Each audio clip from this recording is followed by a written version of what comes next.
पहा नवीन एपिसोड्स एकदम add free.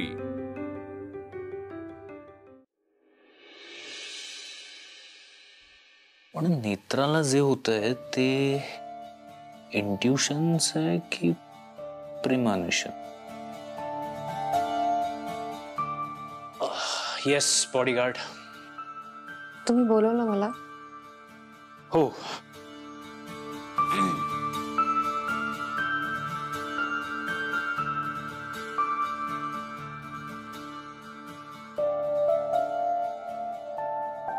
तुझ्यासाठी एक गिफ्ट आहे।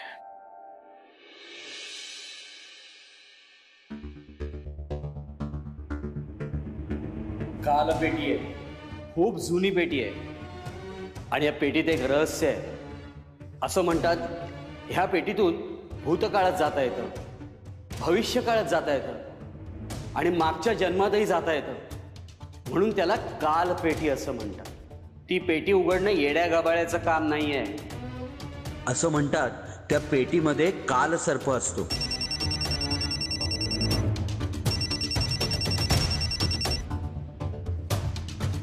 हा बोल बायको।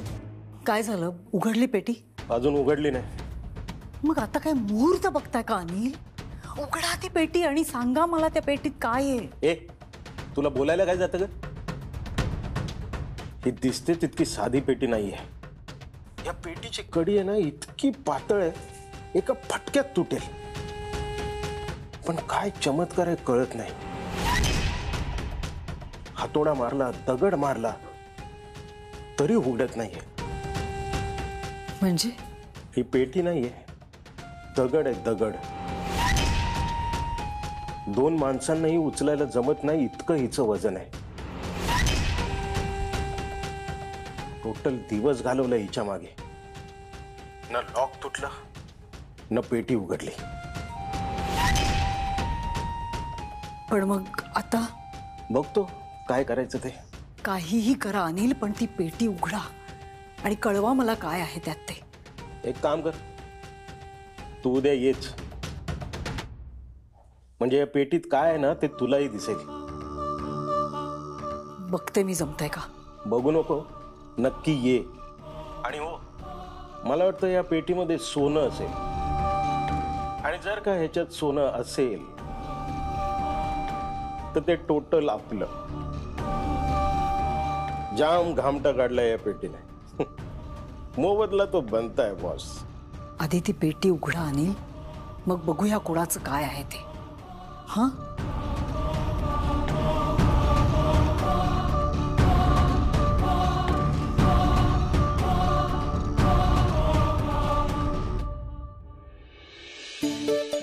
घे आणि उघडून बघ। नाही म्हणजे पण म्हणजे कशासाठी? आधी उघडून बघ तर।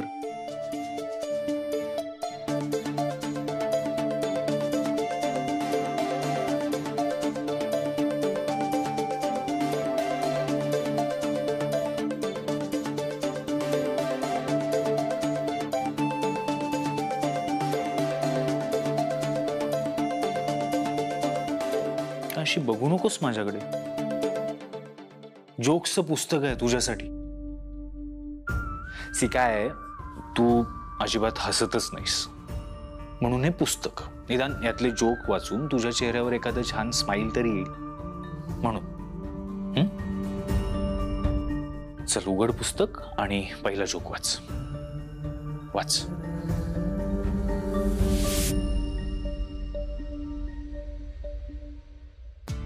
बॉडीगार्ड वाच।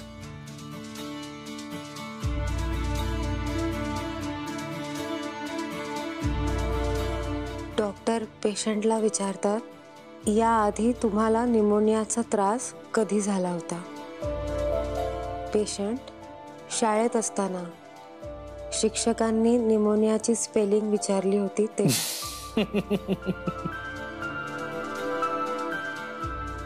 नाईस। तू पण हस ना। नाही बरं ठीक आहे, मी तुला एक जोक सांगतो, थांब। फोन कुठे आहे माझा? ओ मगाशी घड्याळ घेताना ड्रॉअर मध्ये ठेवला बहुतेक। थांबा मी बघते.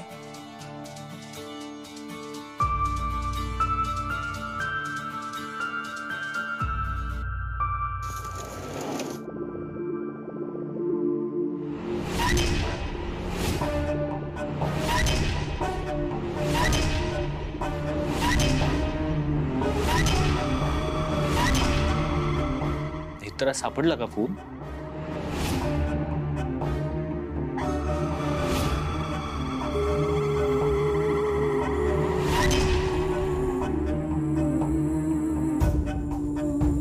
नेत्रा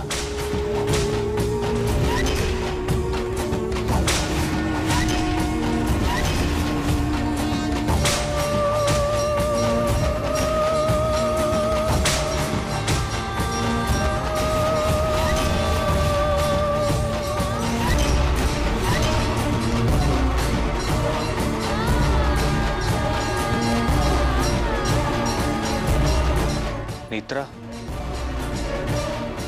नेत्रा काय होतंय तुला? नेत्रा काय होत?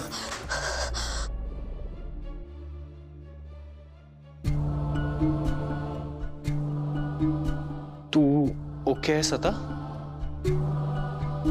नेत्रा तू शांतपणे बस आधी इथे बस. शांतपणे बस. मी पाणी देतो तुला. थांब.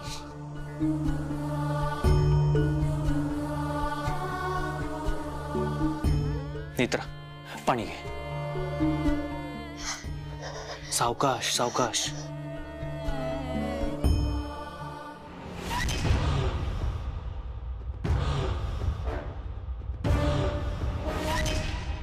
बरं वाटतंय आता? हं? मी ग्लास ठेवतो. दे.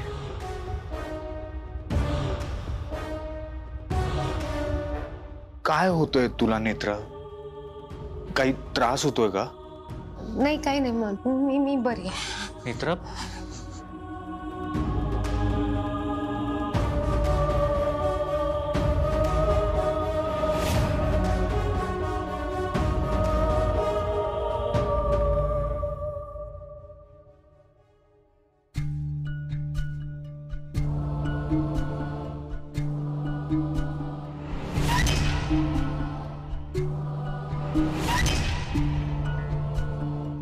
हा कसला संकेत होता? या संकेताचा काय अर्थ आहे?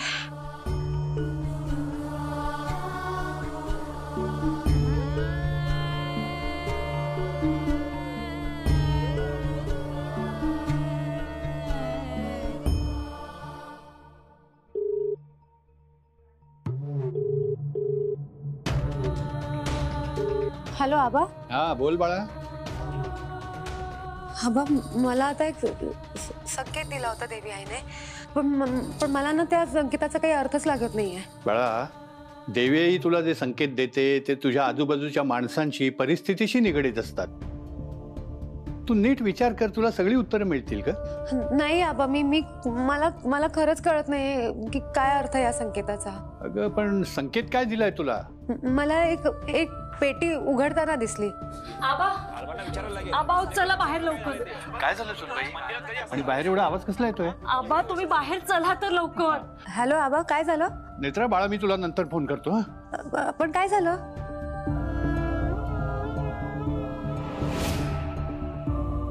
अहो पाटील, माझं उभं आयुष्य या गावात गेलं, पण असं विपरीत कधीच घडलं नाही. आई त्रिनयना देवीची सेवा करण्यात आपल्याकडून काही कसरती राहिले नाही ना? तरी सांगत होतो मागच्या वर्षी देवीची पालखी काळ्या ढोळाकडून घेऊन जाऊ नका म्हणून. मी तर म्हणतो गावाबाहेरील लोकांना मंदिरात प्रवेशच देऊ नका. अरे पण मंदिराची देखभाल तर भालबा पुजारी करतात ना, मग त्यांना कळायला नकोय? बालबा ह्याचा शोध लावायला लागेल. हो हे कसं घडलं असं? बालबा, कसं झालं? मंदिरात हे असं कसं घडलं बालबा? हे असं कसं घडलं? हे असं विपरीत का घडलं? हो थांबा. काय झालंय मला कोणी नीट सांगेल का? हलपा, अहो विपरीत घडलंय. आई त्रिनयना देवीच्या गाभाऱ्यातील कालपेटी चोरीला गेलीये. भालबा पुजारी, आपल्या गावावर आता त्रिनयना देवीचा कोप होणार.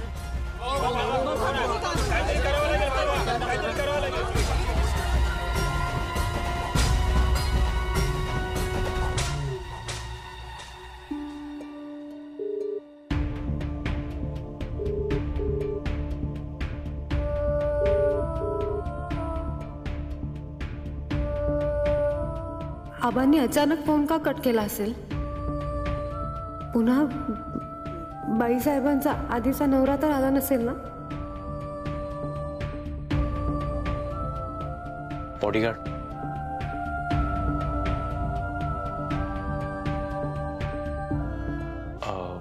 हे पुस्तक राहिलं होतं रूम मध्ये.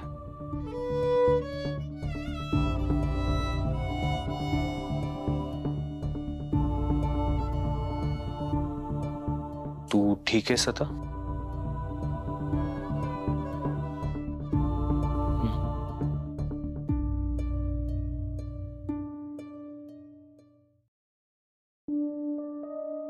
बॉडीगार्ड, एक विचारू, सांगशील? हा, तुला आत्ता रूम मध्ये माझ्या नेमकं काय होत होतं? काही नाही. काही नाही कसं बॉडीगार्ड? तुला त्रास होत होता, तू असं दोन्ही डोळ्यांच्या मध्ये डोकं धरलं होतंस, तुला श्वास लागला होता, घाम येत होता.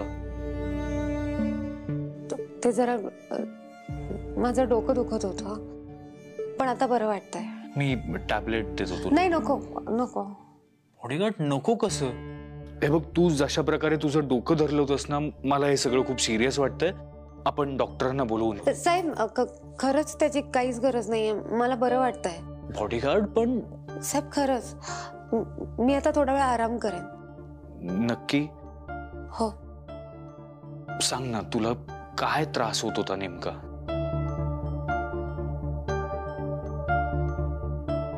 हा, काहीतरी दिसत होतं अस्पष्ट. म्हणजे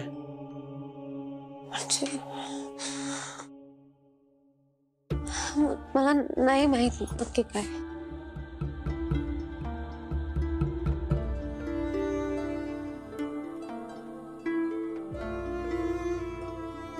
बॉडीगार्ड, एकदा आठवण्याचा प्रयत्न करशील प्लीज?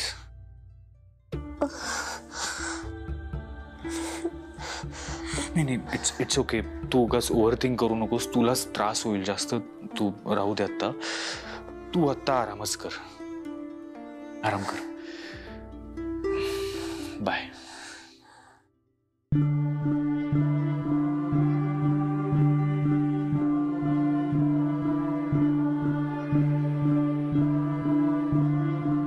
बाय.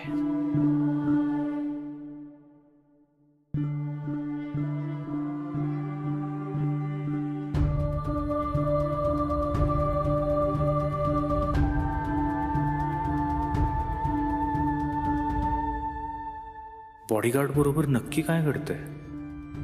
तिला मदत करायला गेलो तर ती नाही म्हणतीये. क्लिअरली काही बोलतही नाहीये माझ्याशी, त्यामुळे काहीच करता येत नाहीये. पुन्हा बोलायला हवं का तिच्याशी? नाही, पण मग ती स्ट्रेस घेईल, त्या गोष्टीचा ओव्हरथिंक करेल आणि पुन्हा तिला त्रास होईल. मित्रा म्हणाली होती तिला भविष्यात घडणाऱ्या गोष्टींचे संकेत येतात. त्याच्याशी रिलेटेड आहे का हे? कुठल्या तंद्रीत आहेस एवढा? नाही, काही नाही, आय एम ओके. माणूस जेव्हा न विचारता मी ओके आहे असं म्हणतो ना, तेव्हा नक्कीच काहीतरी बिनसलेलं असतं. काय झालंय? मलाही नाही सांगणार आहेस? आई, अगं, नेत्रा आणि मी मगाशी बोलत होतो, तर बोलता बोलता अचानक ती एकदम वियर्ड वागायला लागली. म्हणजे मध्येच तिने एकदम स्वतःचं डोकं पकडलं, दोन्ही डोळ्यांच्या मध्ये जोरजोरात श्वास घ्यायला लागली, घाम आला तिला खूप. आणि आय डोंट नो, पण मी पहिल्यांदा पाहिलंय आई असं कोणाला तरी.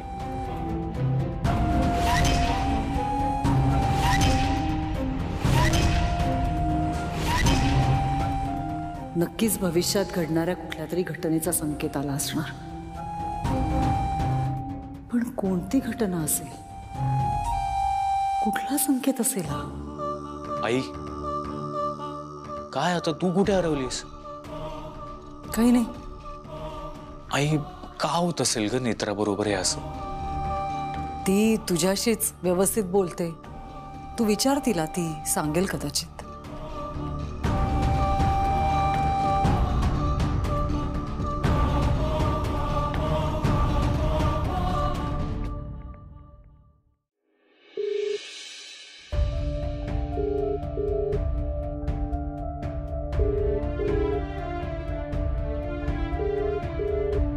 हॅलो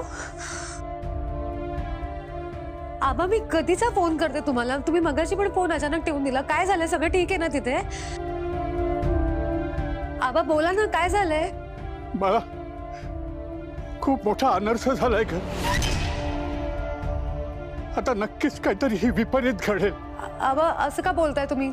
मला नीट सांगा काय झालंय. मला त्रिनयना देवीच्या मूर्तीखाली पुरातन काळातली एक कालपेटी होती, ती चोरीला गेली ग.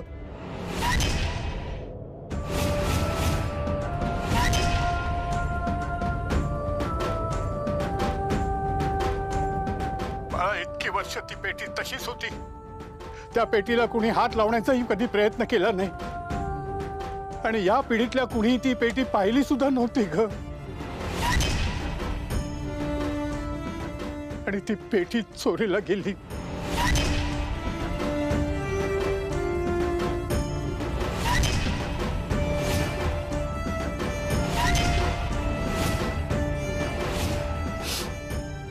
आबा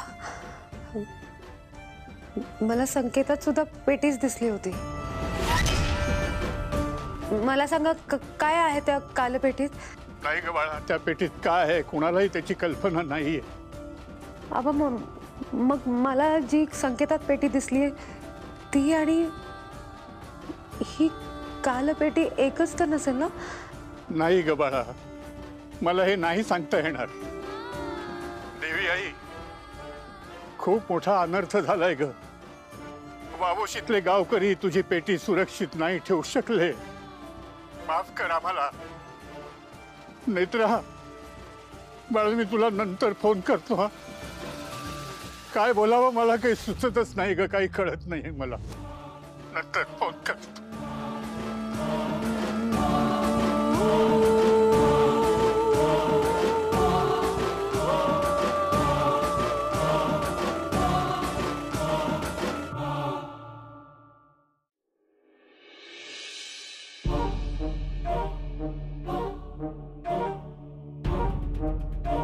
शेखर गोड. नाही नको. अहो घ्या. नको आहे. असं काय करताय? तुम्हाला रोज जेवणानंतर काहीतरी गोड लागतं म्हणून आणलंय मी. घ्या ना. इच्छा नाहीये. काय झालंय शेखर? सांगा मला. तुमचा चेहरा बघा कसा झालाय. किती वेळा तोच प्रश्न विचारणार आहेस? तुम्ही एकदाही माझ्या प्रश्नाचं नीट उत्तर दिलं नाही आहात. काय झालंय? किती वेळ असा विचार करत बसणार तिथे? बेडरूम मध्ये नाही यायचंय? अगं मी आर्टिकल वाचत होतो, वेळ कसा गेला कळलंच नाही. काहीतरी लपवताय तुम्ही माझ्यापासून. मला सांगा ना प्लीज, नक्की काय झालंय? कसला विचार करताय? कसलं इतकं टेन्शन घेतलंय तुम्ही?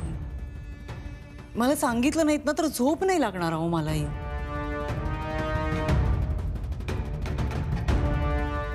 तुम्ही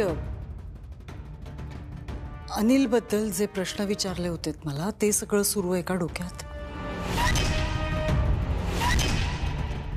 तुम्ही ज्या अनिल म्हात्रेला शोधताय त्याचा जवळपास 14 वर्षापूर्वी म्हणजे 2009 साली मृत्यू झालाय. हे बघ रुपाली,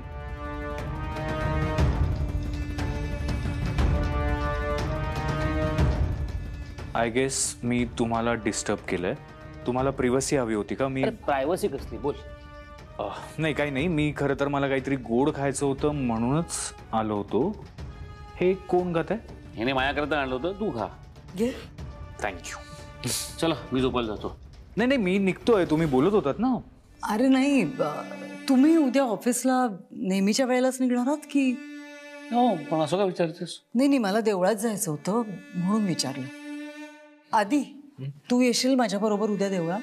कारण गुरुजी पण बरेच दिवस विचारतायत तू कधी येणार आहेस देवळात. मग गुरुजींना सांग की वाट पाहणं थांबवा, कारण मी कधीच देवळात जात नाही. अरे माझ्यासाठी पण येणार नाहीस का? आई मी तुझ्यासाठी काही करू शकतो पण देवळात नाही येऊ शकत. रादर मी कोणासाठीच देवळात नाही जाऊ शकत. I am sorry. Good night. Good night.